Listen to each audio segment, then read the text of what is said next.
Bonjour à tous, je m'appelle Rodolphe Després, je suis directeur d'études chez Médiamétrie et je suis ravi de partager avec vous quelques chiffres clés sur la consommation de podcasts en France. Et vu le contexte, ce sera à distance, mais le plaisir est toujours là.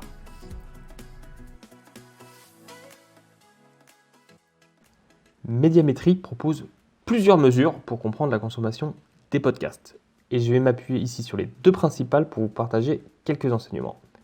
La première étude, qui s'appelle Global Audio, permet de comprendre la consommation des podcasts dans sa globalité et de répondre à des questions fondamentales du type combien d'individus consomment des podcasts en France, quel est leur profil en termes sociodémographiques mais aussi en termes de consommation des autres médias, et quelle tendance d'une année sur l'autre, puisque Global Audio est une étude barométrique que l'on réalise tous les ans depuis 2 ans maintenant.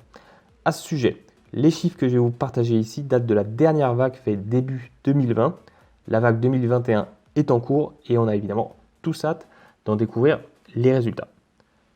La deuxième mesure, qui s'appelle Istat Podcast, est une mesure de trafic qui permet de dénombrer les écoutes et les téléchargements d'une marque, d'un programme ou même d'un épisode avec une grande finesse et une restitution des résultats à J+1.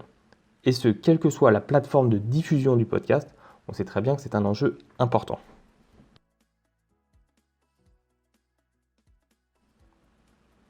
Début 2020, avant la crise sanitaire, l'étude Global Audio nous montrait que plus d'un Français sur 4 consommait au moins une fois au cours du mois des podcasts natifs ou du replay radio. Ça représente plus de 12 millions d'individus, soit une croissance de 14% par rapport à 2019. C'est évidemment la question que l'on se pose et les résultats de la prochaine vague de Global Audio qui seront publiés fin mars y répondront. D'ici là, Istat Podcast, notre mesure size-centrique qui restitue des résultats au quotidien, nous donne déjà de solides tendances sur cette année 2020. Alors, pour rappel, Istat Podcast mesure les écoutes et les téléchargements d'une vingtaine de marques qui représentent près de 100 millions de téléchargements par mois. C'est donc à notre sens un bon baromètre du marché des podcasts. Et quand on s'intéresse à l'évolution mensuelle des chiffres sur l'année 2020, on voit que la croissance se poursuit, malgré évidemment quelques mois creux que vous voyez dus à la saisonnalité, les vacances d'été et les fêtes de fin d'année. Mais globalement, on a franchi progressivement plusieurs paliers puisqu'on est passé de 95 millions de téléchargements par mois début 2020 avant la crise à 100 millions au moment du premier déconfinement en mai-juin et à environ 105 millions à l'automne au moment du reconfinement.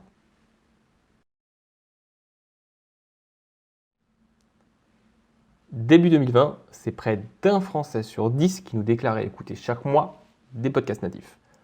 Deux tendances claires à retenir sur les podcasts natifs. La première, c'est sa forte croissance. Entre 2019 et 2020, c'est près de 50% d'auditeurs en plus. Et la deuxième tendance, c'est le profil des auditeurs. 60% des auditeurs de podcasts natifs ont moins de 35 ans. Et quand on connaît la difficulté croissante des médias traditionnels à toucher ces cibles jeunes, on mesure évidemment la formidable opportunité que les podcasts natifs représentent pour les éditeurs et pour les marques. Et autre caractéristique sur le profil, c'est que plus de 40% des auditeurs sont CSP+, ce qui est évidemment un atout fort dans une optique publicitaire. Alors déjà, ce qu'il faut dire, c'est que la thématique est le principal critère de choix d'un nouveau podcast natif. Bien loin devant la recommandation d'un ami ou d'un média et bien loin devant la marque même éditrice du podcast. Et quand on interroge les Français sur leur thème préféré de podcast natif, on voit une grande diversité des sujets. Dans le top 5, on retrouve à la fois de l'information avec la culture, les sujets de société et du divertissement avec l'humour, le cinéma ou la musique. Et c'est ça qui fait aussi la force et la singularité des podcasts natifs, c'est cette capacité à adresser une large palette de sujets et donc de répondre à ce besoin croissant d'individualisation des usages médias. Merci de votre attention. J'espère vous avoir aidé dans votre réflexion sur les podcasts. Je vous souhaite une bonne table ronde et à très vite, j'espère, de vive voix.